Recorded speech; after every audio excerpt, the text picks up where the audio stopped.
Ivan Jimenez, and he will be supported by Mr. Paul Chance. So what I'd like to do now is introduce Mr. Ivan Jimenez, and you could perhaps turn on your camera and show your face for a minute, Ivan, and then also put up the second slide so we can get rolling. The second slide is the rules of engagement for our meetings.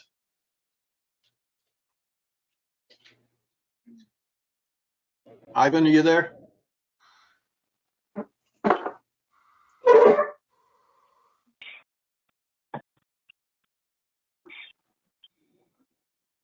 Antonio, we're not seeing your video.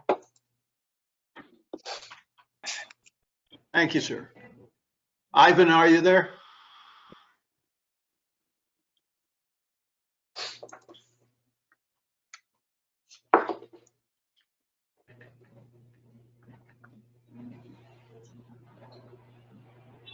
I guess we must have a technical problem.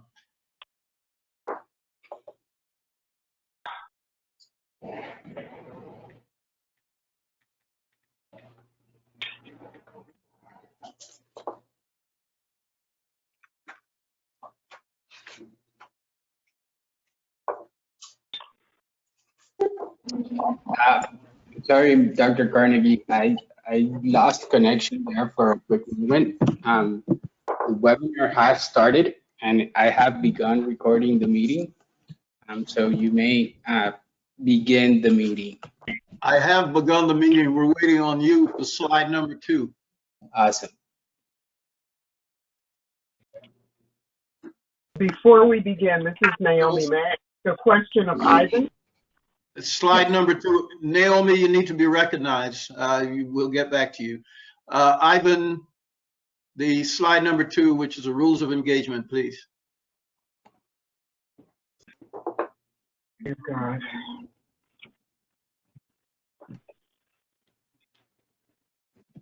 Dr. Carnegie, can you see the rules of engagement? Nope, I'm just seeing the agenda. That was slide number 2, wasn't it? This is slide number 3. Understood. There we go. Thank you. I would encourage all members to read this the rules of engagement. I'll give you about a minute or so. That might answer a lot of questions.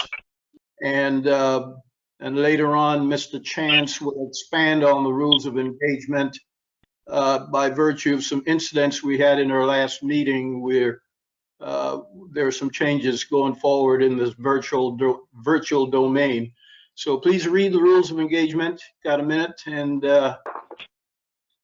then after that minute, Ivan will bring up the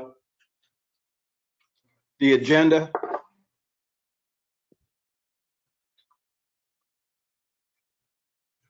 And then go right through the agenda. Dr. Carnegie, do you want to highlight anything on the rules of engagement? Let's see.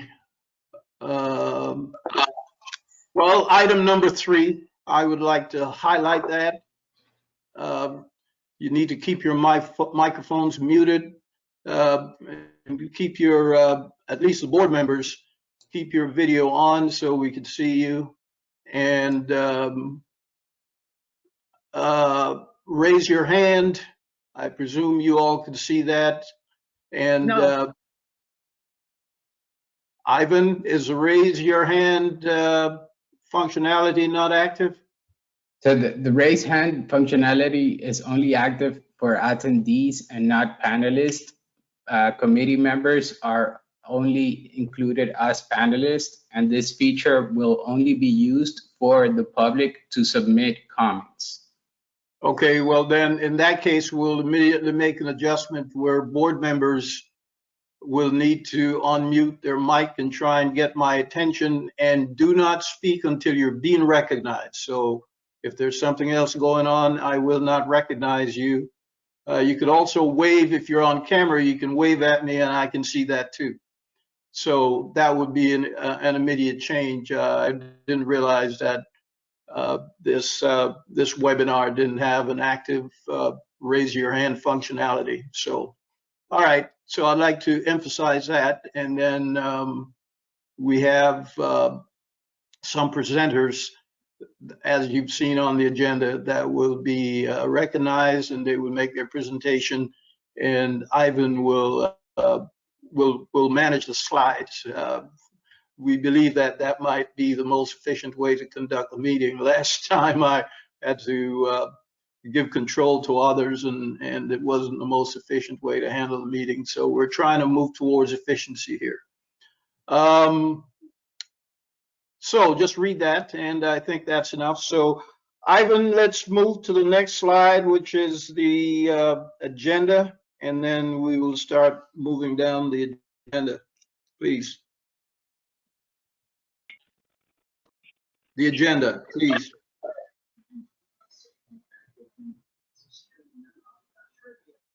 Approve. There we go. I believe that you've all been received the agenda, and we're going to have some additional aids here on the screen as we go through the different items.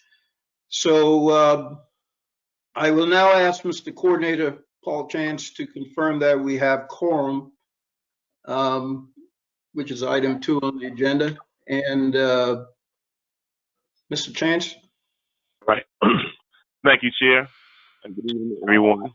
And before I call the roll, I just wanted to go over a couple of things about our CTAC bylaws.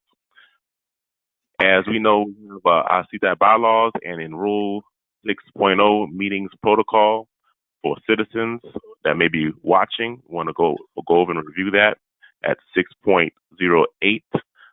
Any person making inappropriate or slanderous remarks or becomes boisterous while addressing the CTAC may be barred from the audience.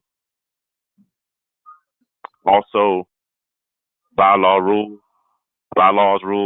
8.0, rules of debate. Every member desiring to speak shall address the chairperson by raising their hand, and upon recognition shall confine themselves to the question on the debate. For example, if a member has a question, it must go through the chair, and the chair will then recognize you. Say, member, you have been recognized. Once you've completed your statement, please, at the end, let us know there's a closing by saying, thank you, Chair, or thank you. Also, under our bylaws, we're asking that there's no talking on the cell phone during the meeting. That is not permitted. Your ringtones must be set to silent to avoid any disruptions. Individuals must, at this point in time, our bylaws say we must be in the room, but we just ask that you turn off your camera for this being a virtual meeting. This business of CTAC shall be governed by Robert's rules and orders for CTAC members' conduct. The members will receive from the chair a warning if there's some type of conduct during the meeting. If the member continues to be out of order, the chair will say, for the record, such member is out of order. If the member is out of order again, the coordinator will announce that it has been duly noted for the record that such member was out of order. The chair at that time can make a recommendation will request a recommendation to the TPO clerk for further action for such member. As we get ready to start this meeting, there's a couple things that we want to go over. And we just ask that you look at your surroundings, that you mute your phone, your microphone. We ask that we keep this meeting as we would a regular CTAC meeting in a professional manner, where there'll be no eating. Please stay seated and present. If you have to leave, please turn off your camera and mute your microphone. If you have to walk around, if you're on a phone, you have to walk around, please, again, turn your camera off, walk where you need to walk to, then turn your camera back on. Try to keep your camera at eye level so it looks like you're talking to you and you're not talking down. And that's a couple things that we wanted to go over before we start the meeting. At this point in time, I would like to call a roll. And if you call the roll, please stay present. Alexander Adams. Present. Mike Kyle. Present. Did you who? Did you say me? Alan Fishman. Present. Susanna Guam. You're going in Paul, and you're out. covering your microphone. You got to uncover it. We can't hear you. I think he called Susanna Gosh. Are you here, Susanna?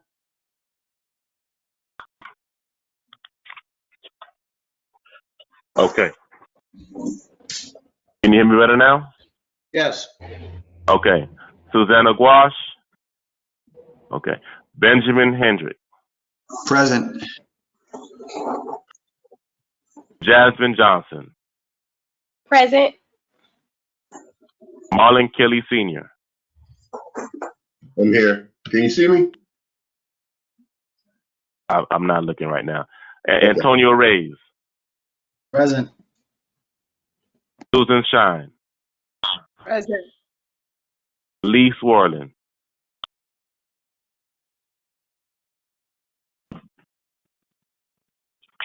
Lee Swarland. I saw him earlier. Naomi Wright. Lee is here, Paul. Something's I wrong see with his mic, but I'm looking at him. Yeah, he's on the screen. Naomi Wright. Present. Vice Chairperson Daniel Iglesias. Present. Chairperson Dr. Claudius Carnegie. Present. Is Susanna Gosh not here? I saw her name earlier. Hold on a second here. Let's just make sure. Okay. Maybe she's got a microphone issue because I did see her earlier. Okay. Chair, you have quorum. Mr. Chair, can you hear me now? Yeah, we can hear you, Lee. Thank you. Thank you. Yes. Thank you. Chair, you have quorum. All right, thank you, Mr. Coordinator. And I just want to reinforce a couple of things that the coordinator just said. First of all, I want to serve a reminder that this meeting is being recorded, and not only is it being recorded, but it is published on YouTube. So the whole world can see it, and this is why Mr. Coordinator went through all those protocols, so we will not have some of the incidents we had in the previous meeting. And by the way, there are remedies for those kinds of incidents going forward. So hopefully we'll have a very good, efficient, professional meeting going forward. All right. As I mentioned earlier, Ivan will be effectively performing all of the IT duties and managing that aspect. I had to do that at the last Zoom meeting, and I was overworked. I need to tell you that. So I thank the TPO for rearranging this virtual meeting setup and bringing in someone like Ivan, who will be assisted by the coordinator to make sure that all of the TPO and CTAC rules, policies, procedures, regulations, and Robert rules are adhered to. So I'm looking forward to an orderly, effective, efficient, and CTAC meeting today. And I thank you all in advance for your kind contributions, participation, understanding, cooperation. And I apologize for this short speech, but we just want to make sure we get organized going forward. So thank you for listening. So now I'll move to the approval of the agenda, and I'd like to, there's Ivan, could you mute whoever is causing disturbance, please? Thank you. I would now like to invite a motion and a seconder for the approval of the agenda. Please unmute and say your name, and if you're a mover or seconder.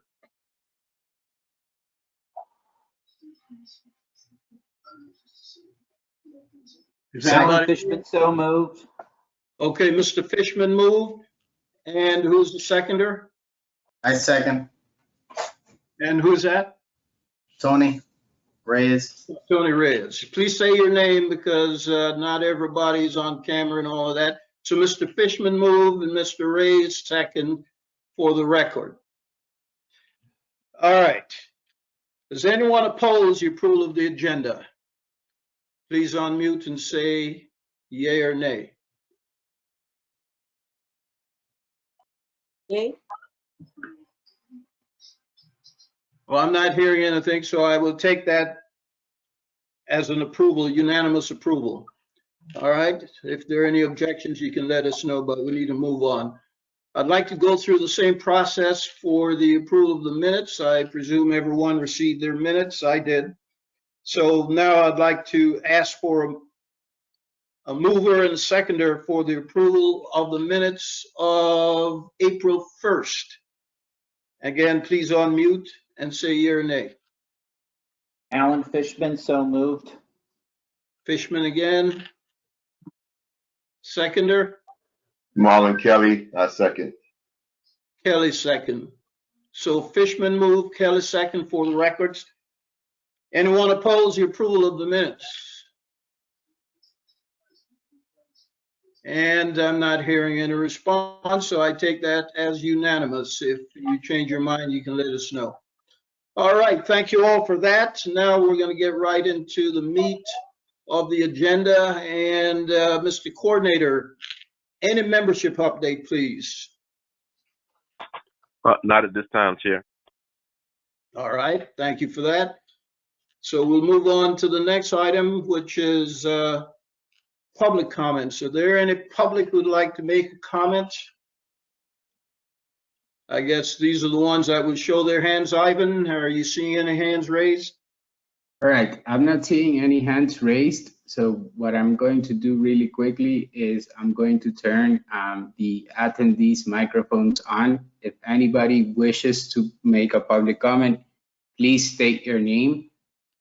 If I do not hear none, then I will remute the microphones. All right, we'll let that go for a few seconds here, Ivan. That should be about enough time for someone to get to attention. Okay, Ivan? Hearing no comments, Mr. Chairman, and proceed.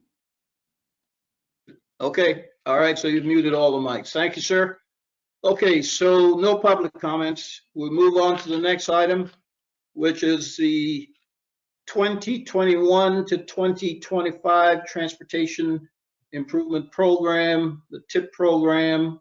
And I know that at least for the last 30 days, the documents were served to all members and you were requested to provide your questions or comments or inputs prior to this meeting so that we would not have any extended debate and or discussions unless it's absolutely necessary. We're going to rely on the feedback provided in writing before this meeting. Did you receive written input from our members, Mr. Coordinator? Yes, we did. We received some questions that were responded to appropriately. Okay, so you received enough responses and you've provided the answers and or the resolutions to all of those. Is that correct? Except for one. My child had just sent her concerns or statements in at 5 o'clock. So those statements were not, I don't believe those statements were replied to as of yet. Okay, well, Marichild, sounds like you need to be given an opportunity to speak to that.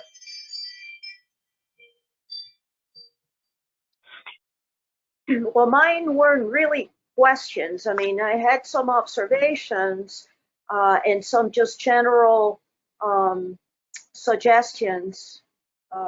So I don't think that, anyway, so I don't know whether you want me to share that to the general group or not. It's up to you, Chair. Well, how much time do you need for that? If it's very quick, I'd like for you to voice it because we have the responders here and they need to hear it. Okay, just really quickly, I totally agree. The implementing and building the SMART plan should be the #1 priority. So I think that's terrific. The other comment is with respect to the widening of 836 for 684 million and expanding the Golden Glades interchange for 600 million. I wonder whether our motoring habits will be altered after COVID-19. For instance, people can work from home, for instance. So I wonder whether those monies would be effectively spent. All right, well, you know what I'm hearing then, Mary Child, let's just have the presentation. That might answer all your questions. And if it doesn't, we'll come back to you. So Okay. with that said, Christopher, are you doing the presentation?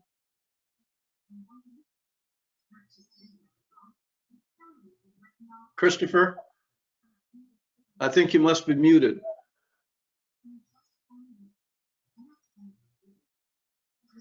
I am doing the presentation.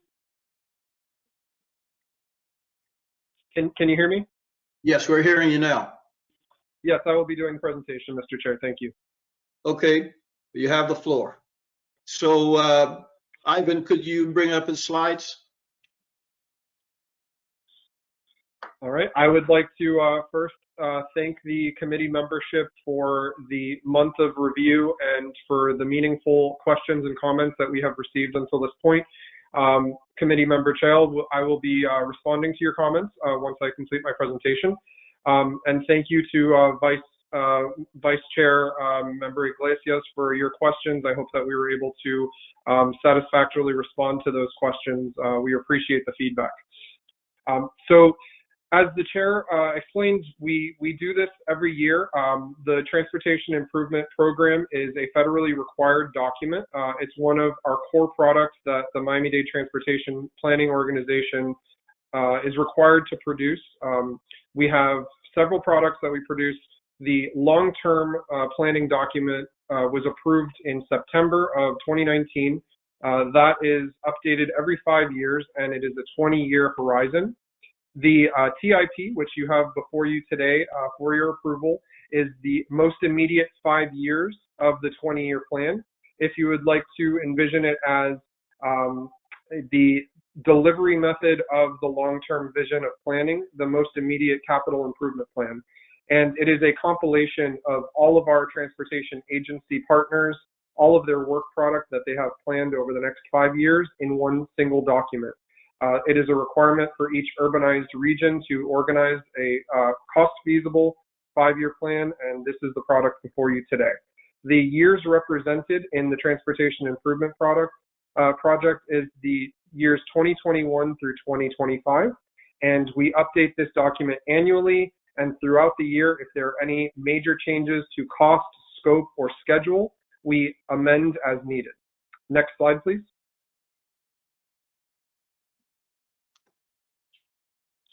So I'd just like to walk the committee through our schedule and where we've been and where we're at today. So as I mentioned, we update this document annually. That cycle begins in October of every year. So this year, October 2019, when the TPO Governing Board recognizes the Florida Department of Transportation's tentative work program. That's basically our starting point when we review the products that are being proposed by the department. We then begin to organize our responses and our review of that document. We then open up the system, which is the system is the Interact TIP database. It's our TPO-controlled website, which is basically the source where all the agencies are able to input their projects. That gets opened in December 2019, and it is constantly updated throughout the cycle. We then begin our committee meetings starting in January. So we do have a subcommittee of the TPO. It is the TIP Development Committee. That committee membership is represented by all of the transportation partners, all of the big players, FDOT, the Expressway Authority, Turnpike, all of the Miami-Dade County agencies, SFRTA, all have membership and are part of the production of the document. This year, we were able to, even notwithstanding COVID-19, we were able to hold all of our meetings. We had 10 total meetings in which the committee reviewed all of the project submittals. We provided quality assurance, quality control. We did a consistency analysis to make sure that the document represented the vision of the long-range transportation plan and that there were no conflicts between projects. We had some very meaningful discussions in that committee in which we were able to mitigate some of the potential conflicts that would have been happening over the next 5 years between agencies. So basically, that was weekly meetings that we had in person. The last round of meetings we had digitally through the WebEx platform. So we came to CTAC once we had all of the projects put together nicely into the document. We assured that it was cost feasible, and we first brought to this committee on April 1st. We provided the full document link for the 1,400 plus page document of the TIP, as well as the sister document, which is the citizens version of the TIP, which I must applaud the committee for its foresight in developing this document with the TPO. I think it's been well received, and it's a very good representation of what that complex document lays out. Concurrently with the CTAC initial presentation, we began our 45-day public review for members of the public to provide their comments. That is still ongoing. That will conclude on the day of the Miami-Dade TPO Governing Board meeting on May 21st. So we will share any comments with this committee post approval, hopefully with your endorsement today. If any of those comments are going to be implemented into the document, we will share with this committee. We then went to the Technical Planning Committee, the Transportation Planning Council, on April 13th and presented just like we presented to you for their initial review. Today, we sit before you for your approval of the document.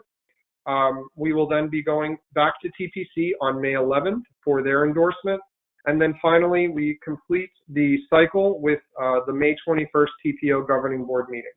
That is also the last day of public review period. We will be disclosing all public comments to the board. Next slide. So this is just basically a capture of the full document. As I said, it's a 1,400 plus page document, but this is the most important summary of the document. It is the funding. So we have the document broken out primarily with state road facilities. That is comprised of FDOT, Turnpike, and the Expressway Authority.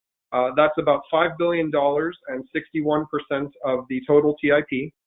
We then have the county road system, that is primarily Miami-Dade County through their road impact fees, the PTP, and the secondary gas tax. That is about 7.7% of the document. And then we have the other category, which is primarily the intermodal systems, the transit system, aviation, and seaport, which is 30% of the document.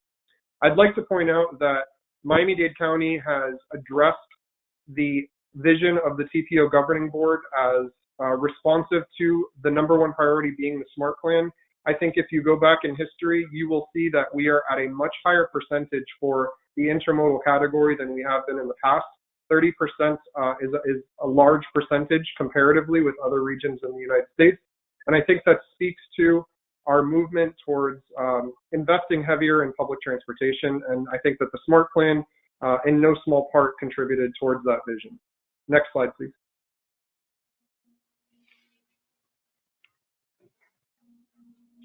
So this is basically a snapshot of some of the major projects for each agency. I'm not going to go through all of these, but these are some of the projects that each agency actually chose to highlight in their portions of the citizens version TIP. So this is consistent with The major projects that each respective agency wishes to highlight for the public. The SMART plan is throughout the document and is represented by several agencies, but these are some of the more specific projects. Next slide, please.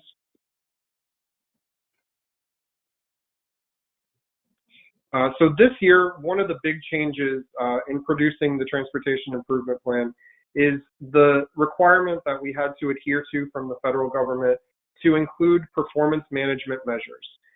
So basically, the performance management measures, the concept of it is we have to be able to address certain criteria and be able to prove that we are addressing these criteria through pointing out which projects meet those criteria. So in a nutshell, our planning efforts have to achieve certain targets, and we have to be able to display in the next 5 years which projects are meeting those criteria. So this is a table that basically shows the 5 criteria of performance management measures. Number 1, safety. Number 2, pavement management. Number 3, bridge repair and replacement. Number 3, system enhancement. Number 4, system enhancement. And lastly, truck travel time and reliability. You will see that the largest component in the performance measures is the system enhancement. It's a large category, but I'd like to point out that safety is also an incredibly large percentage of the overall document. However, the project specifics that fall into the safety category do not necessarily represent how safety is put together in this document. So safety is the number 1 priority of all transportation agencies. We want to ensure safe movement of the traveling public.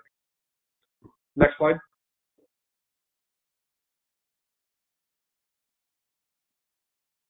So I would like to address the questions that I did receive, and I referenced the responses that we made for Vice Chair Iglesias. But Committee Member Chell, your comments are very well received. I think that all of the transportation agencies right now are addressing as best they can some of the impacts of COVID-19. I think it goes beyond the project decision making as far as making administrative decisions, how we're going to staff our offices, how we're going to be monitoring our transportation traffic counts. I think that we've had several projects that rely on transportation statistics for movement of vehicles that are kind of skewed right now because there's not too many cars on the road and people aren't able to use public transportation if it's not for an essential movement. So I think that we're going to see over the next couple of years quite a response to what we're going through right now.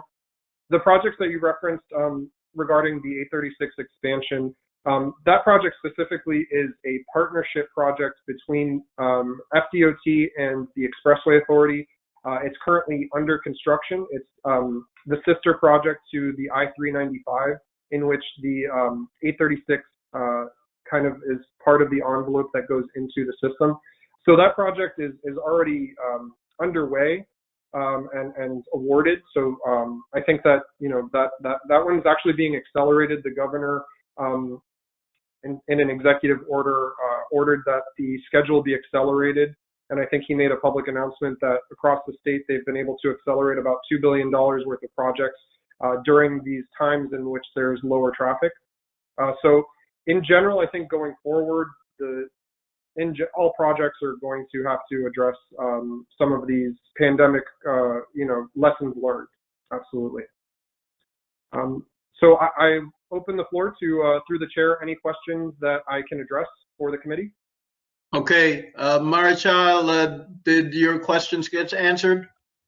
Well, I have a general question. I hear you, Christopher, that you said that this is fast track, but according to the TIP document, it states that construction is scheduled for the fall of 2031.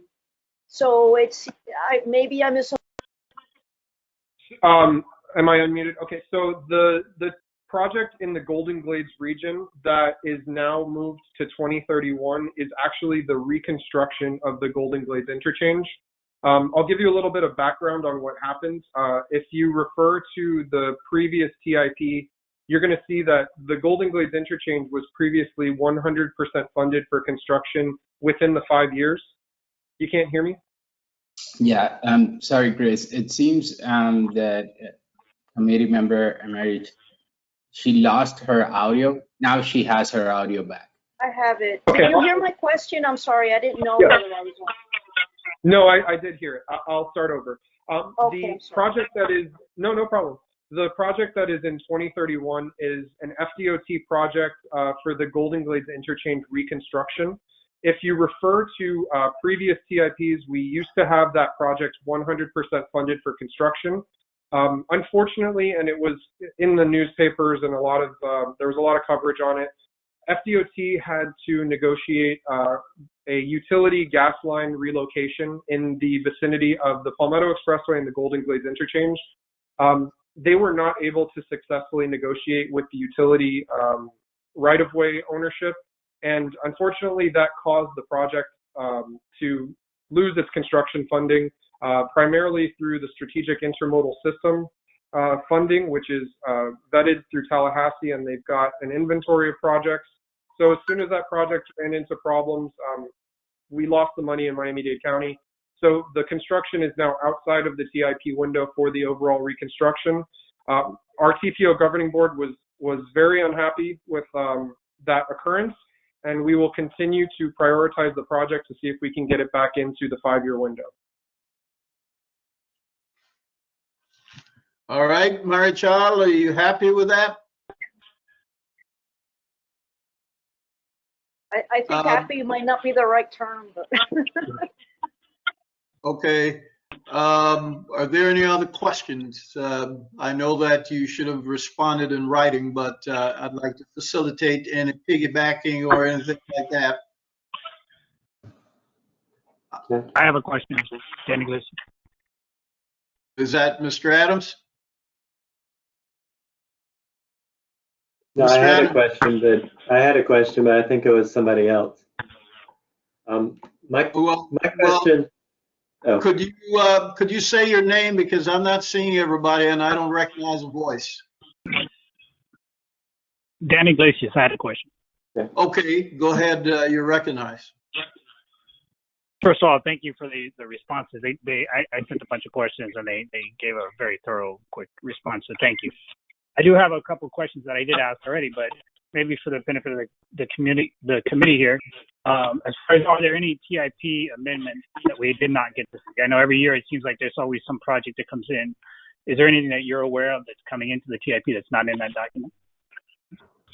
So, like I referenced, we are still in the public review period, so that's going to conclude on May 21st, the day of the TPO governing board meeting. We have not received any changes to the tentative TIP at this moment. We do have the errata sheet process for any major project changes, which, whether it's limit change, funding change, anything like that, that we can receive from the agencies, that would be shared with this committee, and it would be disclosed fully with the board as an attachment to the TIP. They would be adopting the TIP plus any changes in the errata sheet. But at this moment, we have not received any changes. Any TIP amendments up until the new TIP is adopted would be for fiscal year 20, which is prior to this window.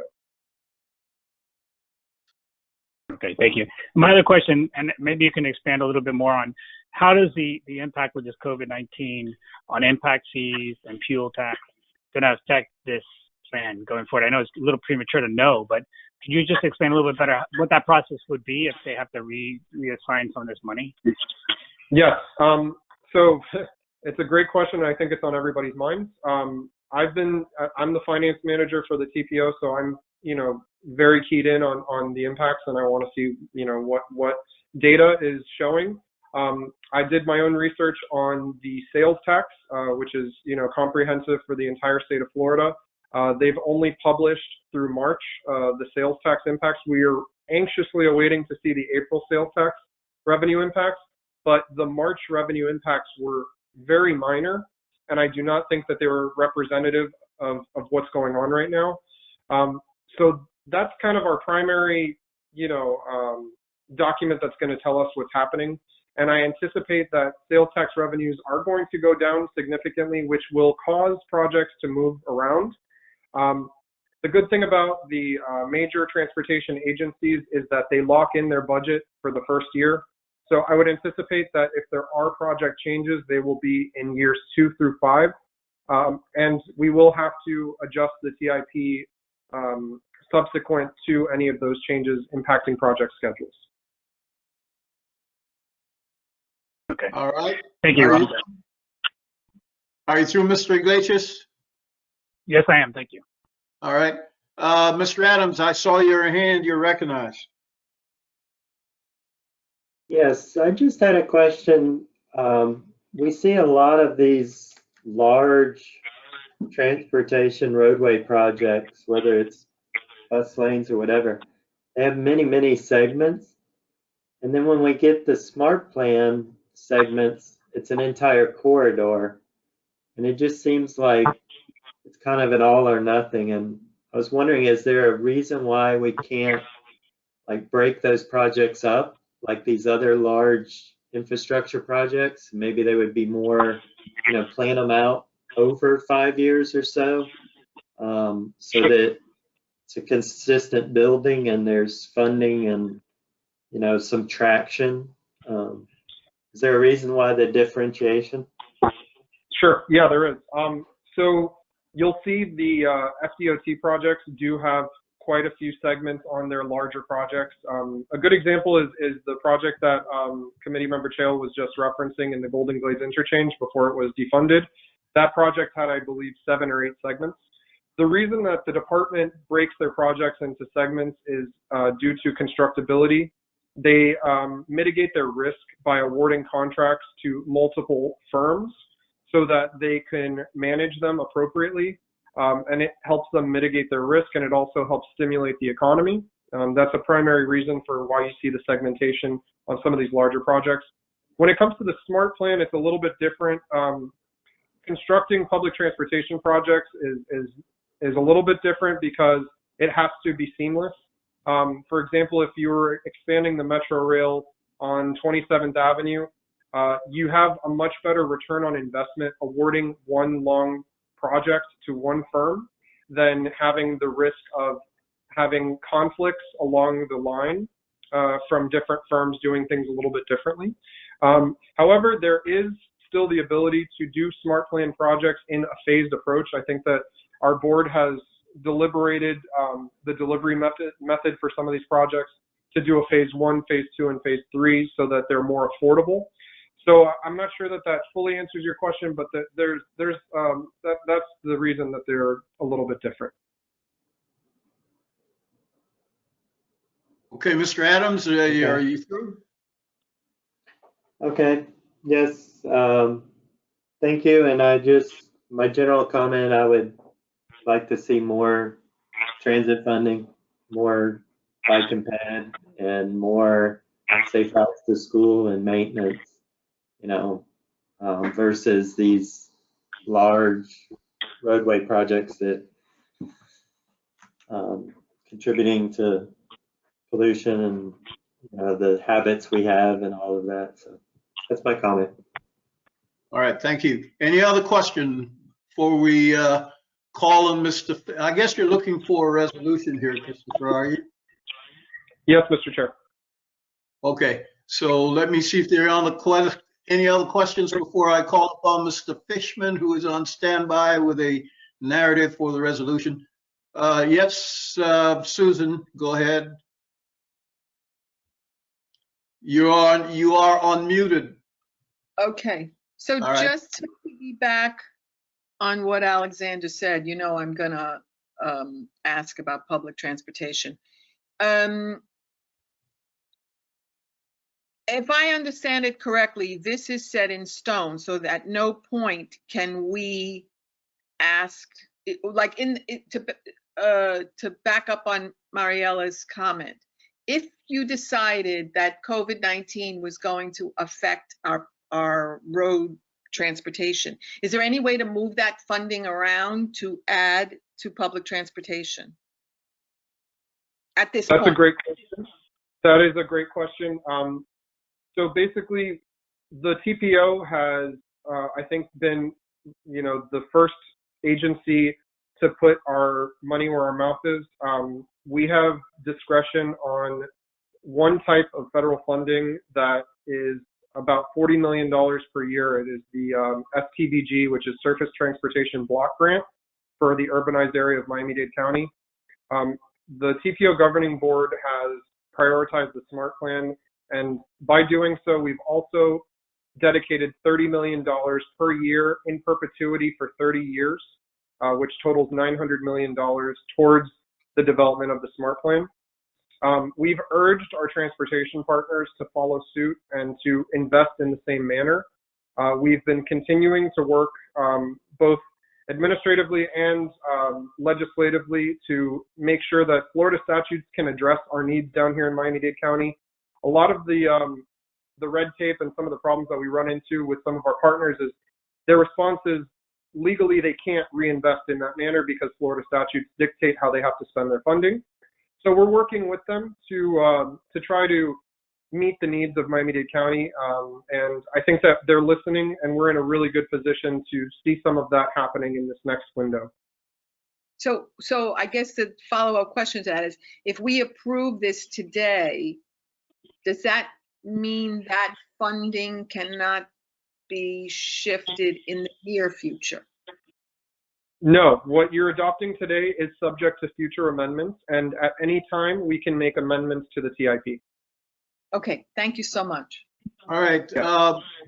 Marisol, let me get back to you, but let me see if there are anybody else with a question. Any other questions out there? Who's that? Any other questions? Last chance. Hearing none, Marisol, go ahead. And this will be the last question.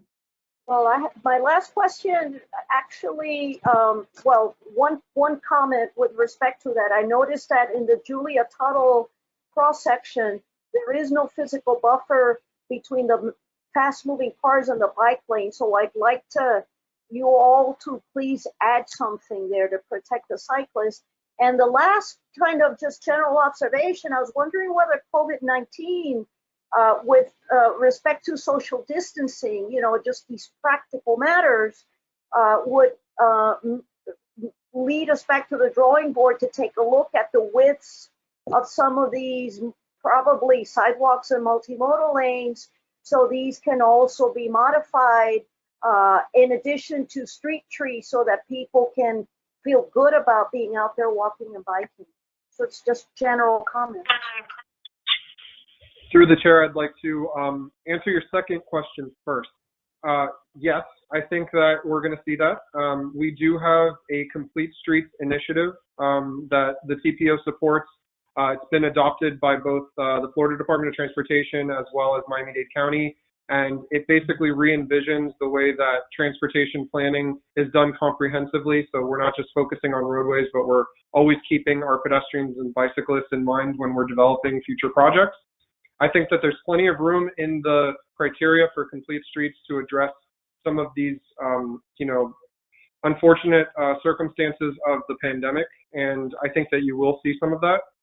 To address your first question on the Julia Tuttle, the I-195 Julia Tuttle Causeway is currently listed in this TIP for some reconstruction work to the shoulders. It's led by FDOT. There's approximately $7 million in the TIP for that effort. I know that they are currently under design, and I think that your comments are very timely. We will be sharing your comments with FDOT to see how they can address that concern. I know that you're not the only one who has made reference to making a safer facility for the bicyclists on that facility. All right. Thank you. That closes the question period and answers. Thank you, Christopher. I am going to call upon our attorney on the board, Mr. Fishman. Mr. Fishman, I also want to clarify that if you provide the language and the narrative for the resolution, it does not commit you to the mover of the resolution. So it's your decision whether or not you want to provide the narrative and the language for the resolution and be the mover. And if so, you can say so. If you don't want to be the mover, then we'll seek someone else to move that resolution, get a seconder, and then we'll have a roll call vote. So Mr. Fishman, it's all you. Thank you, Mr. Chair. I will be the mover and the shaker to wake Lee up. I'd like to make the motion, and I'm making the motion, so I'll be the maker and the mover, that CTAC hereby resolves that they support the 2021-2025 Transportation Improvement Program project as submitted. Thank you, Mr. Fishman, and you are the mover, so now I need a seconder. Antonio Reyes, I second. All right, so then we'll call the question. Those in favor say yay, those opposed say nay, and this will be based on a roll call. Roll call, yes. Thank you, Chair.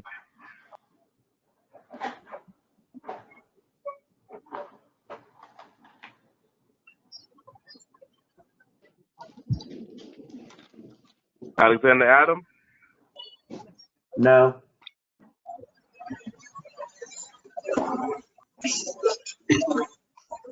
Bonnie Chop? No. Alan B. Fishman? Yes. Susan Gwash? Yes. She went, okay, she's here, okay. Benjamin Hendrick?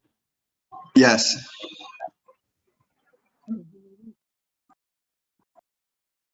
Jasmine Johnson? Yes.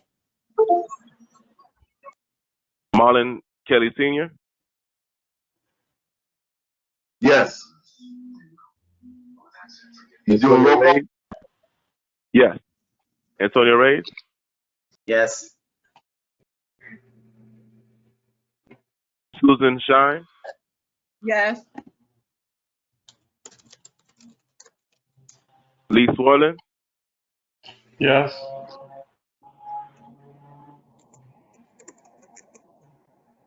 Naomi Wright? Yes.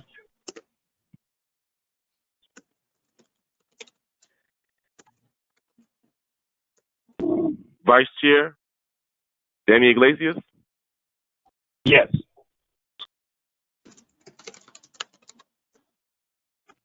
Chairman Dr. Claudius Carnegie? Absolutely, yes. It passes, Chair. Well, thank you, Mr. Coordinator, and thank you all for participating in this process. And there you go, Christopher. I hope that satisfies you. Thank you, Chair, and thank you, members. All right. So we're going to move on to the next item. So that is item number 8. And by the way, thank you, Mr. Fishman, for doing that heavy lifting there. So this next item 8, Northwest 27th Avenue, North Corridor Review and Optimization. And the presenter is Maria Perdomo. Ivan, could you, oh, there you go. You got the slides up. So Maria, are you there? Please unmute and Actually, Albert Sosa will be presenting this item on behalf of DTPW. oh, okay, all right. So we'll correct the record then. Albert Souza instead of Maria Perdomo will make this presentation for item 8. So go ahead, Albert. Okay, great. Good evening, board members. This item that we have before us here is an informational item. It's a report that we previously presented to the full TPO, and they accepted the report last week. So we don't need a resolution or anything from the group. Thank you for that. To save some heavy lifting by Mr. Fishman. Thank you. All right, no worries. So next slide, please. What we set out to do was to take the North Corridor of the SMART Plan, right, which last fall FDOT presented as their recommended alternative heavy rail, basically an extension of the Metro Rail along 27th Avenue. What DTPW set out to do was, how could we look to optimize the capital cost, the cost of the facility, still being an elevated option, but were there other alternatives that may bring the cost down and make it more cost feasible? So that's what we looked at. Next slide. So our goal was, again, following the general parameters of the FDOT study, using the passenger loads that were required by the FDOT study, staying as close as we could to that FDOT study. Couldn't we do it in a more cost-effective manner? Next slide, please. So when we looked at heavy rail, there was a couple of issues that were contributing to the high cost of that. It's infrastructure intensive, right? The vehicles are heavy.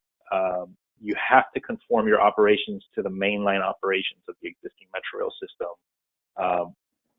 That steel rail is hard to turn in and out of certain locations, so it just becomes a little bit more right-of-way intensive. Next slide, please. So we looked at two additional technologies that were both rubber tire, a modern automated people mover, so similar to the Metro Mover you have downtown, but a more modern version of that, one that is faster and a little bit more flexible in how you can operate it, and a lighter vehicle as well. Next slide, please. We looked at monorail as well, similar to automated people mover. It's actually rubber tires that run on the concrete, and it gives you operational flexibility, and the vehicles are lightweight as well. Next slide, please. We looked at a number of different things that we could optimize. So I'm going to go through those in not too much detail, but next slide, please. Basically, the maintenance facility location on the FDOT study, it was located a little bit further south. In order to reduce costs, we're proposing to locate it up on Northwest 215th Street, where the county has existing property. Next slide, please. It's across from the Calder Casino, so it's at the north end of the corridor by the Turnpike, and it's at the north end instead of the south end of the facility. Next slide, please. The maintenance facility would be incorporated into station, could be incorporated with it. Some sort of transit-oriented development could be incorporated with it. So these are lighter vehicles, right? It's not like a heavy maintenance facility, and you can easily incorporate it into a building or something like that, like what you see with Brightline downtown or in the Sound Transit example like in Seattle. Next slide, please. We also look at different stations and what we could do to refine or reduce the cost of the stations. So in most cases, we ended up shifting the station slightly north or south just to take advantage of existing right-of-way where we could. And we also chose to defer one of the stations at 82nd Street because of its proximity to the north side. It's where the north side station is the transfer point from the Metro Rail to this new system. That north side station was so close that we felt the one at 82nd Street could be deferred. Next slide, please. Here's a simple example of how we refined some of the stations. The purple lines that you see, that was the FDOT proposed location. In other words, it was using quite a bit of private right-of-way. So what we did is we shifted it slightly and modified it. Since they are lighter weight vehicles, lighter structure, we could actually kind of straddle it right over 27th Avenue and not have to buy additional right-of-way to accommodate it. Next slide, please. We also looked at different things for the stations as well. We were able to use center pier, like on the median, have the stations be in the center pier, similar to what you see on the Metro Rail along 74th Street, for example, and actually have pedestrian bridges that go to either side of 27th Avenue. Do so in, again, with a lighter structure and be able to accommodate it with less right-of-way impact. Next slide, please. We also looked at optimizing park and ride locations. So where we could incorporate them into like the northernmost station at 215th Street, we did. We also looked at opportunities to leverage existing parking that's in the area. A good example of that would be partnering with Miami-Dade College, for example, and their parking, they have a large amount of parking there. So we could utilize that through a partnership. Same thing with the Hard Rock Stadium. And actually Miami Garden City Hall also has right around 183rd Street, they have their parking garage that we can leverage as well. Next slide, please. So this slide's a summary of what's going on station by station, just to give if anybody wanted details of what was happening at a specific station, what we looked at in terms of optimizing it, whether we were leveraging adjacent parking instead of creating a new parking garage, or whether we shifted it slightly to take advantage of existing right-of-way. You could find it on this table. Next slide, please. We also wanted to make sure that we were providing the right size of the infrastructure. So we evaluated FDOT's peak passenger loading in the peak hour and the peak direction.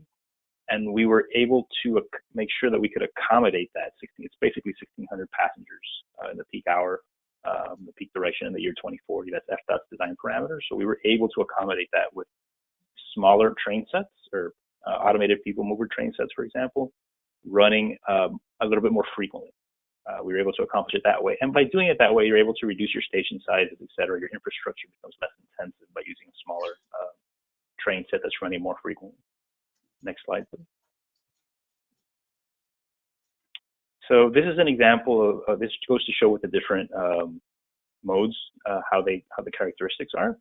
So right now you have an express bus that operates in that corridor.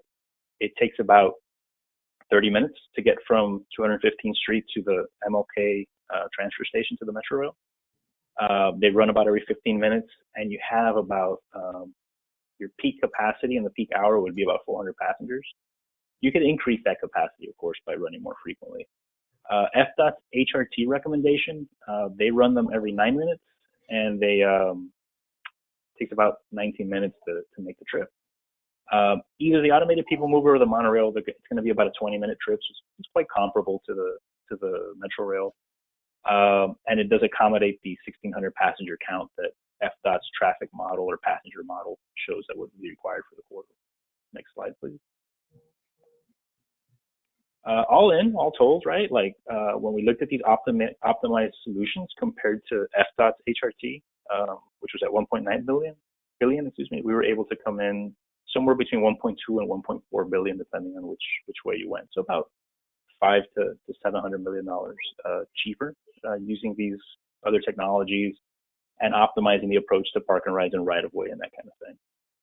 Next slide, please.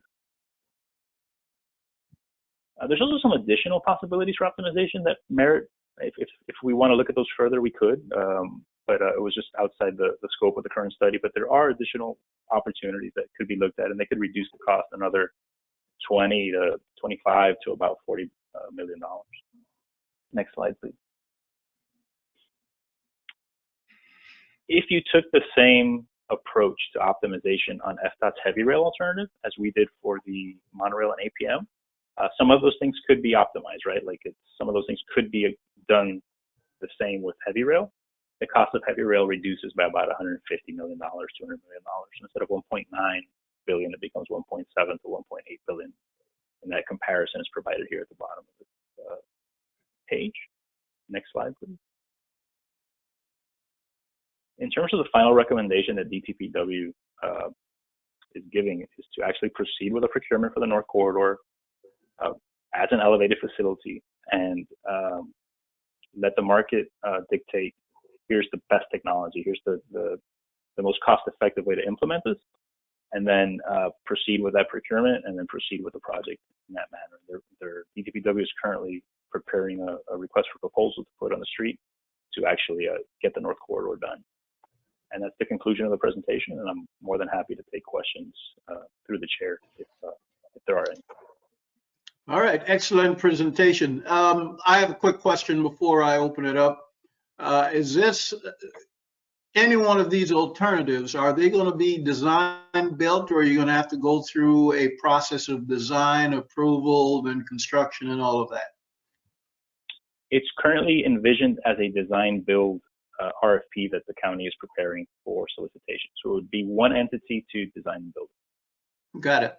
All right, I'm going to open it up for everybody else. Any other? Yeah. Mr. Chair?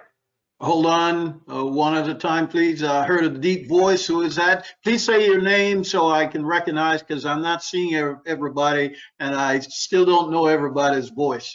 So say your name and then I will recognize you. It's Lee. Lee Swerden. Okay, you're recognized. Thank you. I just wanted to ask, I had seen an article in which there was a discussion about possibly scrapping this project or completely redoing it as perhaps a monorail or a metro as a mover project. Is that in any way being discussed besides what you just presented? So the purpose of the study that the DTPW underwent right now is to analyze whether or not a rubber tire automated people mover or monorail could provide a similar or an equivalent level of service as FDOT's proposed heavy rail and do so at a lower capital cost. So that is the purpose of this study. That is what is what's currently being contemplated. And ultimately, the RFP that the county issues will be open to these different technologies, including an extension of the Metro Rail. If the market dictates that that's the best way to do it in the most cost-effective manner, that will come forward as part of the process. Thank you. All right, thank you, Lee. Anyone else? Naomi, you're recognized, Naomi. My only comment is, you said that another area that is a possibility would be to use the service road. I would caution you strongly against that. That is something the community has railed against from way back, and there is no changing that. We do not want that thing on the side. It needs to go down the middle for aesthetic purposes. We appreciate the feedback, and that's why that was a separate item that we presented as here's something additional that could be looked at, but we do appreciate the feedback. That's not in the, I wouldn't even present it. If you want to keep your head, I wouldn't even present it. Yeah. I appreciate the feedback. All right, is that it, Naomi? That's it, thank you. All right, Marie Shile. Thank you. I have a question with regards to on the space underneath the monorail, whether there's right-of-way available to include a trail in the center of the road as part of the project. So it would be utilizing the center median of 27th Avenue in the same way at the center median of 27th Avenue. It's elevated, right? It's aerial. So insofar as there are challenges with providing, and there are currently today challenges with providing a trail in the center median of 27th Avenue with the current, the number of median openings that you have, those challenges would not disappear with this facility, right? This facility does not would not provide additional space in the median per se. We're utilizing the existing median. So the way I would answer that is the same challenges that exist today would continue to exist to providing that sort of facility in the median. I think, Albert, you'd have columns in the middle, right? So for the structure, and those columns would not provide opportunity for you to utilize the median. Is that correct? Correct. That is correct. That is correct. Okay, Marichal, you finished? Yes. Okay, thank you. Whenever you make your comments or questions, please hand back to me by saying thank you, or I yield back or something like that, because I'm not seeing everybody. So it just makes it a little bit more efficient for me to manage a meeting. Suzanne, I see your hand. Go ahead. You're recognized. I know this is a really basic question, but I in all the presentations, I'm always confused as to what the difference is between a monorail. What's the advantage of a monorail as opposed to a people mover? Don't they, if they both have rubber wheels, what's the, can you explain that to me? I don't. So, very fair question. You know, so they each have their advantages and disadvantages or preferences. The automated people movers run on an actual surface, right? Like the rubber tires actually run on a surface similar to what you would see in the Metro Mover downtown. They tend to be larger cars with more people in them. The monorail example that we saw earlier, that we reviewed, the cars tend to be a little bit smaller. But the structure for the monorail is a little bit narrower, right? So it has less of an impact and it's a little bit lighter. But it's a trade-off between having a narrower structure that you can't span as long, whereas with the Metro Mover, it being on a flat surface, you have more flexibility with having it span. Additional links, and I know that's a rather wonkish answer, but from an engineering perspective, that's they have their pros and cons, and depending on, you know, a different vendor may be able to overcome some of those challenges with a specific type of monorail or a specific type of Metro Mover. Because, for example, 30 years ago when the Metro Mover was created downtown, the technology was not as advanced as it is today. So those cars in downtown tend to be slower and actually don't move as fast as these modern APMs that actually run up to 50 miles an hour. So it's just different, and different vendors will have a different approach to it, but they function very similarly today. That wouldn't have been my answer 10 or 15 years ago. Yeah, just to add to that too, Suzanne, the tires for the monorail are on the side, whereas the tires for the regular Metro Mover are just like the ones here on the flat surface. And from an engineering standpoint, there's some efficiencies that will be earned from, all kinds of engineering benefits that can be earned from the monorail versus the Metro Mover. Like, for example, when we have hurricane, you're going to have strong winds, you're going to have to abandon service for the Metro Mover, whereas with the monorail, they can still operate. So those are some engineering considerations. And from a user point of view, are you going to have seats inside the cars? Yes, they come configured with seats and standing, right? It's not depending on the specific type of vehicle. It's a combination of seating and standing. But not like 4 seats like it is on the Metro Movie, 2 seats in each corner. I mean regular seating, right, as if. Right. I think what you'll find with these vehicles, depending on which one you look at, the seating configurations are 8 seats, 16 seats.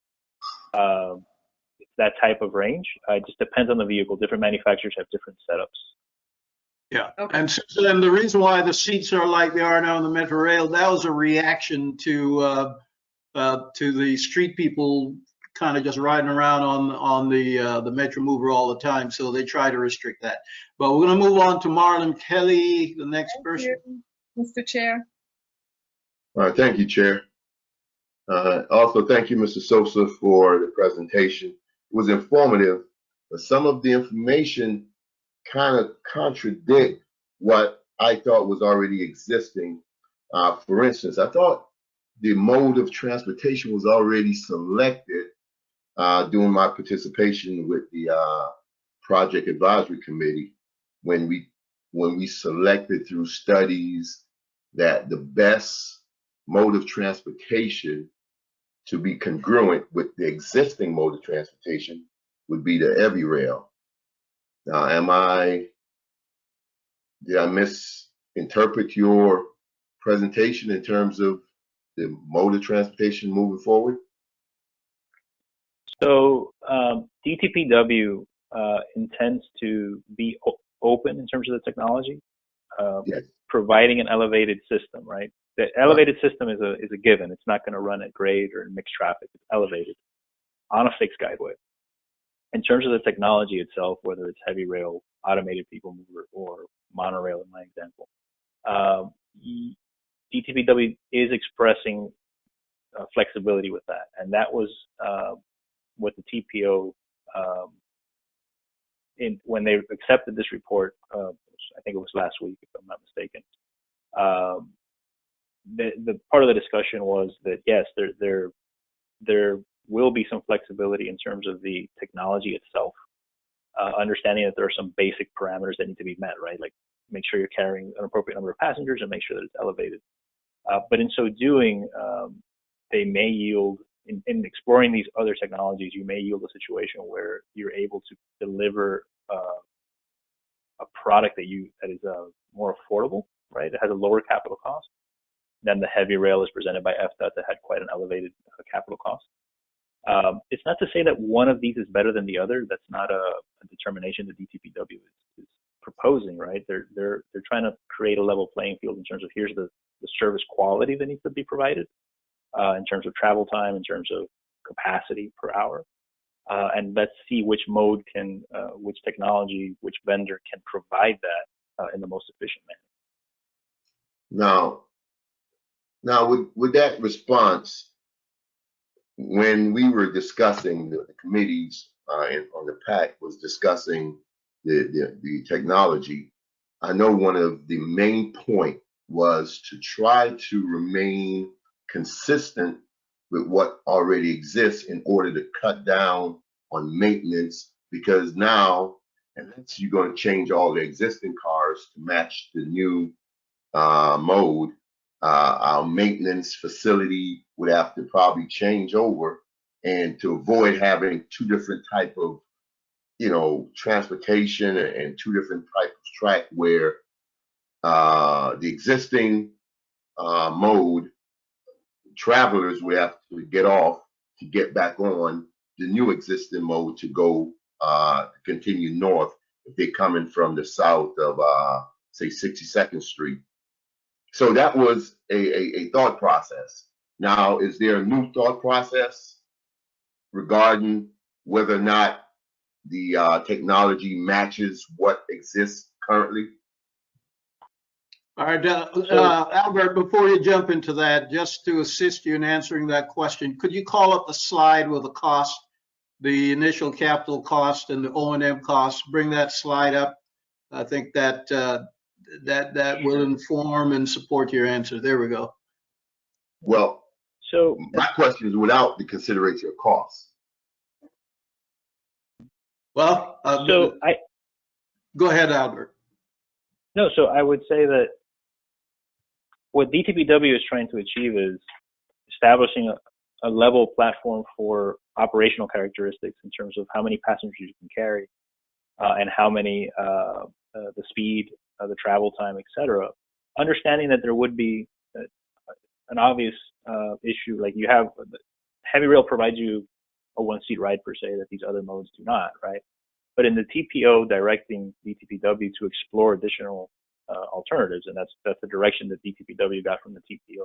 And I have the resolution, and then one of the earlier slides. It's actually, I apologize, I have to look at my notes. It was on October 31st, TPO resolution 55-19. During the discussion of that item, the direction was provided to DTPW to explore these additional modes. So in so doing, it's implied that you would have a transfer, right? If you're looking at a different mode, you would have a transfer. It's not the intent of this study to say that the existing Metro Rail line would change, right? The existing Metro Rail line is going to keep its technology. Okay. So by looking at these additional modes, you are implying that, yes, you're absolutely right. You would need a new maintenance facility. That's absolutely true. So the costs that you see here do account for that, right? They do account for these additional maintenance facility, for example, and that kind of thing. So when you're comparing these costs, all of that is baked in, I guess is the right term. It's all considered there. Okay. All right.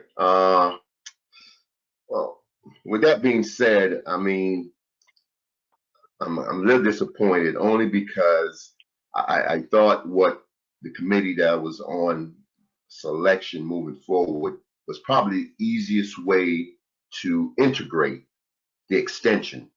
And from that standpoint, I wanted to kind of hope that everyone would see it that way. Now, with cost being considered, I mean, that might speak beyond what my wishes are. But, last point. Is anything selected as we speak right now, or things are still open and we're still trying to figure out the best way to move forward? So it's slightly open, I would say, right? So the fact that it's an elevated guideway, that's not up for discussion. The fact that it has to carry a passenger load in the peak direction in the peak hour of 1,600 passengers, that's not up for debate. Travel times of around 20 minutes is not up for debate. And all of these things are set. What is being considered is, would a different mode provide a more cost-effective solution, right? And that's the one part that's open. Understanding that the process is not closed, right? So if ultimately you would have a proposal or respondent to the RFP that proposes a specific mode, that would ultimately have to come back to the TPO for review and approval. It's not closed from that perspective. That process would continue. As a piggyback on your response, Albert, we're looking at those three options right now on the screen. What's the likelihood of an expedited FTA approval? That's part one of my question. And part two, what would be, I didn't see a schedule as to when each of these three alternatives would be design built from start to finish. So two-part question, FTA likely approval and timing, because I think that the the 27th corridor would like to see some solution in that area real quick. And I think that should be driving the options selected. The timing, correct? Understood.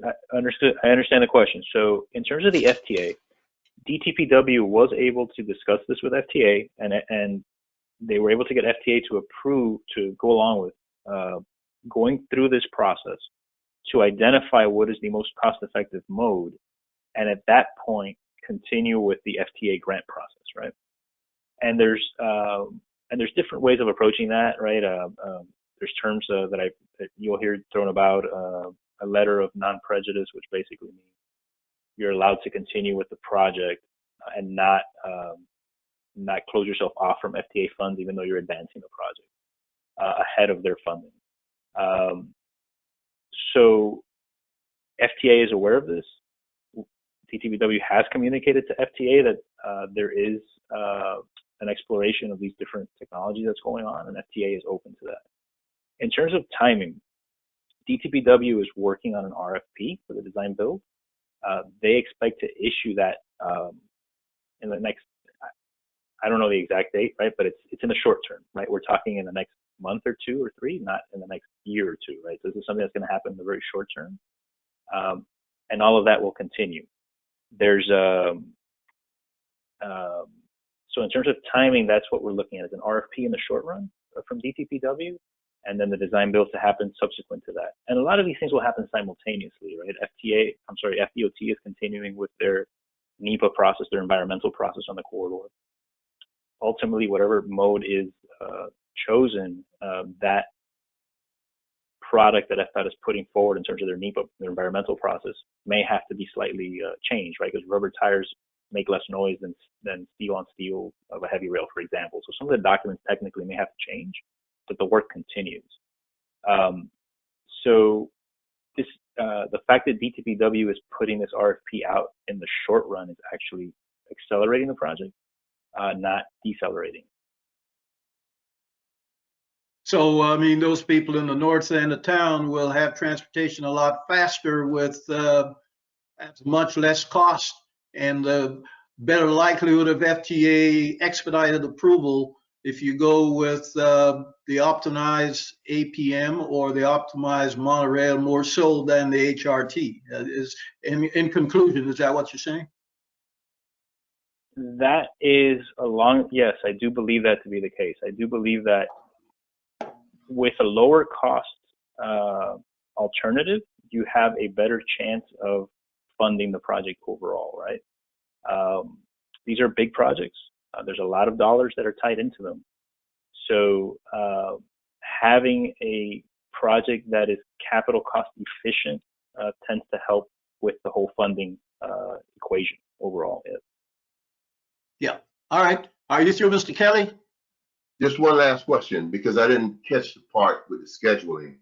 I might have missed it, but in the best case scenario, we're talking about on any of the mode, we're talking about how soon or how far away to begin. So let's assume that an RFP goes out for our sake, let's say in the next month, right? I'm just throwing that out there. It's not, don't quote me on that. I'm using that as an example, right? Yeah, there's things beyond your control. Yeah. Yeah, that's not exactly. So the county process on design build is going to take a few months, right? They have to receive the proposals, evaluate them, right? So that takes a few months. Right. Then ultimately you have to go back to the TPO to get your final approval for if it's an alternative mode, right? So if I told you best guess, you're looking at 8 to 12 months from now, right? That would be a best guess, right? And there's all kinds of things, FTA grant funding could take time. Different things could take time along the way, but that's the kind of time frame you're looking at, right? It's 8 months, it's a year. It's not a crazy amount of time in the future. Okay, that's fair enough. I yield, Dr. Carnegie. Thank you, Mr. Kelly. And I think that the most important thing for you guys in the north end of town is to get transportation up there. And I live in the south end here where there's no transportation, but I can feel your pain up there, and I think it would do a lot for business along the corridor. And there's all kinds of benefits, tax benefits and other benefits that would be derived, especially with the stadium up there, if you can get that kind of transportation going up there. I think that you should focus on that, but that's my closing comment. Antonio Reyes, I see you. You're recognized. Right. Can you hear me? Absolutely. Mr. Souza, I like your presentation, very informative, but I just want to give you my 10 cents, and I piggyback on Marlon's opinions. I'm not here to second guess your report, but I have a really hard time looking at these numbers and believing that going with an existing system that we have mechanics, we have infrastructure, we have train cars, we have everything. It's double the amount of operational costs of a brand new system. That's just my opinion. I'm just giving you my point of view. And I think that as a user, and I'm not a very big user of the Metrorail, but when I used it to go to the Heat games, or when I used it back when I used to go to University of Miami, it's extremely important for me as a rider to stay on one platform or one train and not have to switch over. I know maybe that's not the major part of the study, but I think that people would use a single use, like you said, ride, or consider it a lot more than having to get on and off on different places. I just see that, space is very expensive, right? And you already have facilities that maintain heavy rail trains, and yes, maybe you add another facility at the end of this, like you said, at the end of this line, that would give you an increased maintenance cost. But I think that maybe they haven't taken into account that you already can maintain and properly manage this, or I don't know if they're properly managing it. That I may be overstepping my but I have a hard time that a system that's already existing that you're going to add on to is going to cost double of a brand new system with brand new teaching, brand new mechanics, brand new drivers, everything is brand new. That usually is more expensive. I don't care what technology you're using. If you tell me maybe the trains, if they're gliding and they're not using the amount of power, and you've got, energy efficiencies like Dr. Carnegie said, yeah, I see it. I see it. There is things like that.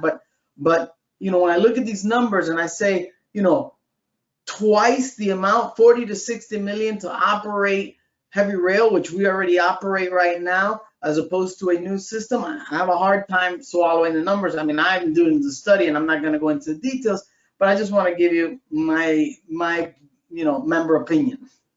That's all. I put it back to Dr. Carnegie or yourself to respond. Mr. Chair, Fair enough. can I ask a question? Yeah, hold on there, Albert. I heard someone in the background. Who was trying to get my attention? It's Lee again. I'd like to piggyback onto Antonio's comment. Well, he needs a response from Mr. Sosa. Stand by. Go ahead, Mr. Sosa. Mr. Reyes, as a fellow UM student, I'm a grad. I'm a little disappointed you're wearing like an Auburn shirt. I'm not sure what you got going on there. My son picked that school. I can't help it. I got to wear it because it cost me a lot of money. Fair enough. So in terms of the O&M costs that you see on the screen there, we used a combination of costs to evaluate, right? But the numbers that you see before you are actually based on today's cost of the Metrorail, right? So the current Metrorail system costs X amount to operate and maintain. The Metrorail would be extended by 10 miles. The cost per mile on Metrorail maintenance per year is in the $4 to $6 million range. So it's based on real cost. And I'll say the same thing for APM. It's very similar to what you see on the Metro Mover downtown, right? The Metro Mover downtown per mile, you end up in the $2 to $3 million range. So it is comparable to what you see on the screen. The cost of new vehicles versus the Metro Mover. Okay, Antonio, you're out of order, please. Go ahead, Mr. Sosa. So, and you're absolutely correct in terms of existing vehicles versus new vehicles, right? So, the cost that you see in terms of capital cost does assume that X amount of the existing Metro Rail fleet would be available for this project, and those costs are not assigned to the capital cost of the project. Whereas any other mode that you look at would have to buy new vehicles, and those are considered in these costs. So that would be my take on the O&M costs. And Mr. Reyes, you're absolutely correct in terms of a one-seat ride versus a transfer. There's definitely that's a very valid point, and there's nothing I would not debate you on that. Okay, Mr. Reyes, follow up, and then I need to go to Mr. Swerdlin. Yeah, no, I just wanted to add that I understand the people mover is a lot smaller than like the Metro Rail. So you move a lot more people on the Metro Rail. So I understand this is what is being proposed, and as long as there's something put out there that we can use, I think everybody's going to be happy. Thank you. Yeah, and that's my point. I think the North End need transportation. They need it in a hurry, and you know, whatever we need to do to satisfy that need, I think we should consider that as the highest priority. And that's my 2 cents, like you said, Mr. Reyes. I'm going to underbid you with 2 cents, not 10 cents. All right, Mr. Swerdlin. Thank you, Mr. Chair. So,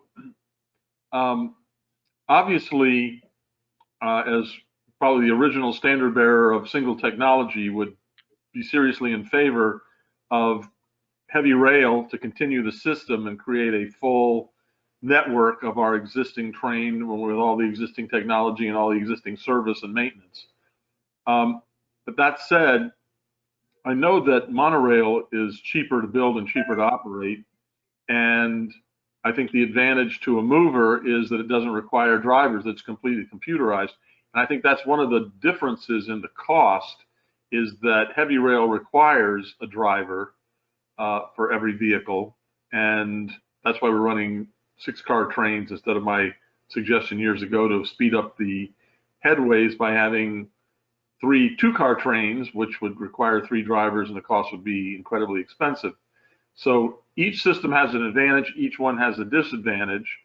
But I think in the end, that while I really do favor the heavy rail, it would appear that if they can't computerize that and not require a driver, then I think the mover is the best alternative, because we can.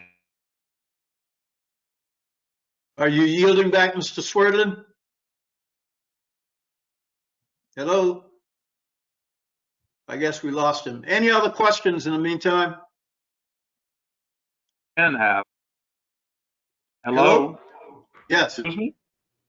I'm sorry about that. I was just finishing up by saying that the advantage, I'm a heavy rail supporter because of the existing system, but I also am thinking if we cannot computerize the heavy rail and get rid of the driver requirement, then we're probably better off with the mover, because we can computerize it, which means we can run more cars, more frequent headways, which is one of the reasons why we have such low ridership, is the long waits when you're off peak hours. So all in all, as I was saying, each system has its advantage and its disadvantage.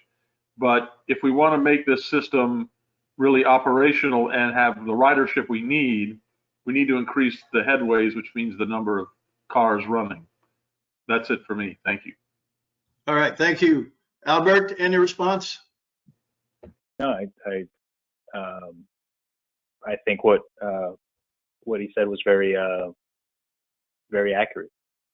Yep. No, we're having a very intelligent conversation here. Thank you all for your input. Any other question? We need to move on. All right, hearing none, I'm going to close this item out, and thank you, Albert, for your presentation, and thank all of the members for the very intelligent conversation. I appreciate that. And we're now going to move on to the next item, which is... Yes. I want to apologize because that item was brought by Mr. Marlon Kelly. So I should have said it in the very beginning, but that was a item that was brought up by Marlon Kelly. So proceed. Okay, thank you, Mr. Kelly. I hope you got the conversation, the details, the substance, the content that you expected, and you can let this go. No, I didn't get what I expected, but it was informative. And, moving forward, to your point that, having some type of ridership is better than having any. So, and that's my point. I think that if you guys get some mass transit going up in the north end of town, you're going to be your mayor is going to be very happy. Yeah, and so will the residents. Yeah. So, all right, thank you. So the next item is Ivan. Any public comments out there? You need to open up the mics. Yes. So for any attendees, please use the raise hand feature if you have any public comments. I do not see any raised hands. So I am. Okay. So we're going to close public comments, which brings me now to the chair's report, and I don't think I have a substantial report. Let me see what I got here. Mr. Coordinator, the ethics training is off for a while, is that correct?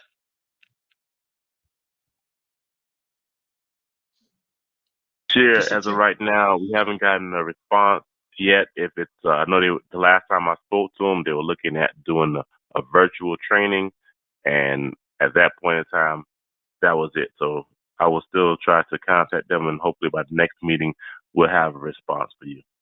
Okay, because that has been a standard item on the chair's report, because I believe that there are members who are desirous of having some of that training. And I personally too, I think I did my training a long time ago. I need to get a refresher. So I might be interested in the next time they have it scheduled.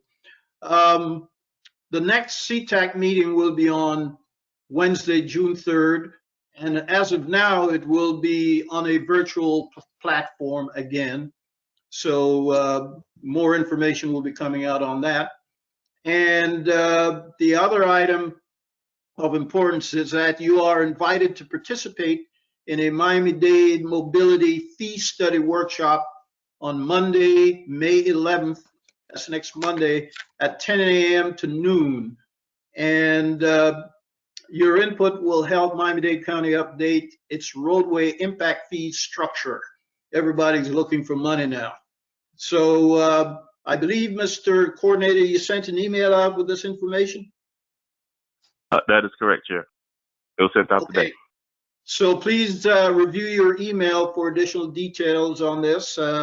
It will support and validate the reason why Miami-Dade County is having this workshop and trying to move in this direction. There are all kinds of issues out there with impact fees that I'm hearing about. So this is just one of them.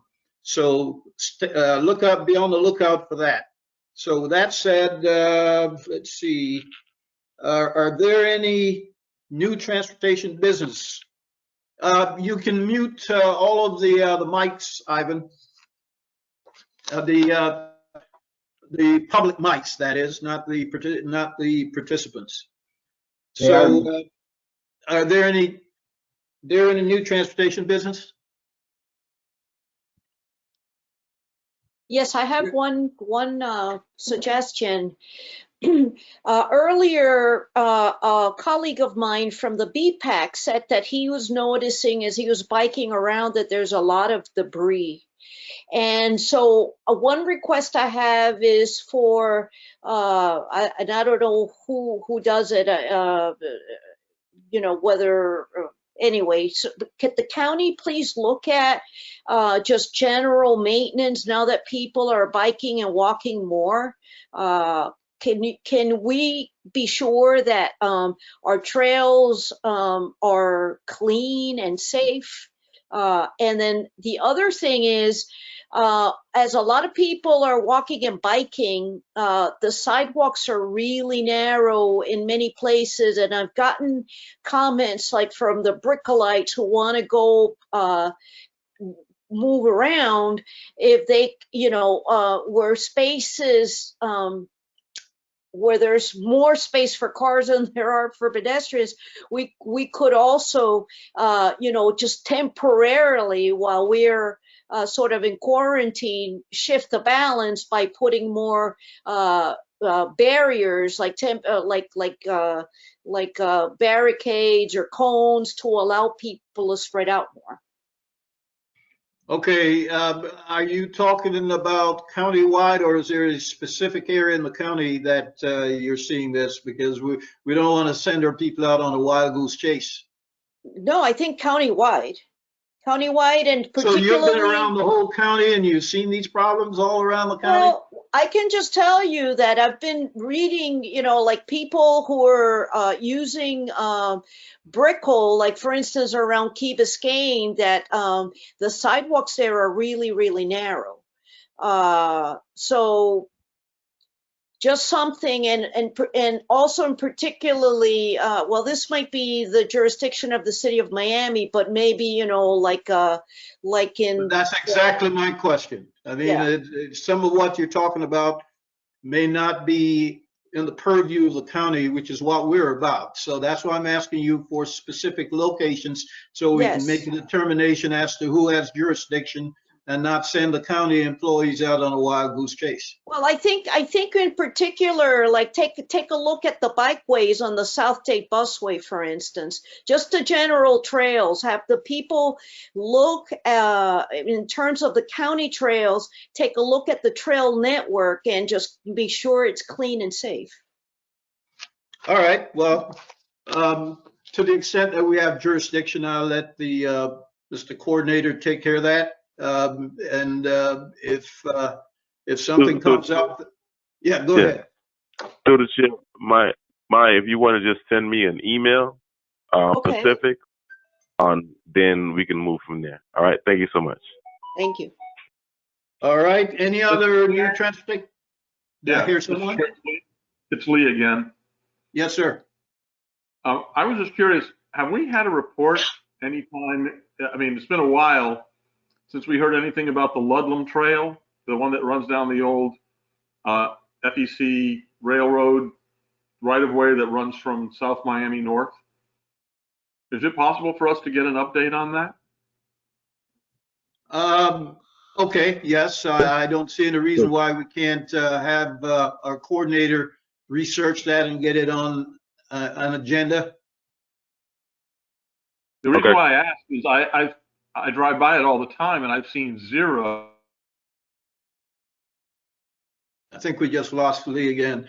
Mr. Coordinator, you got that, right? Yes.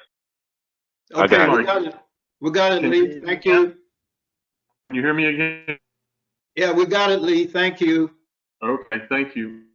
All right. Any other new transportation business? All right. Hearing none, I will entertain a motion for adjournment, please. I see Antonio shuffling in his chair. Motion to adjourn by Alan. Alan adjourned, Susan second. Thank you all very much. Very intelligent discussion. I appreciate your input and your participation tonight, and also your compliance with the new order. And let's maintain this going forward. So thank you all very much, and be safe, be healthy, and be productive, and good night. Good night. Thank you.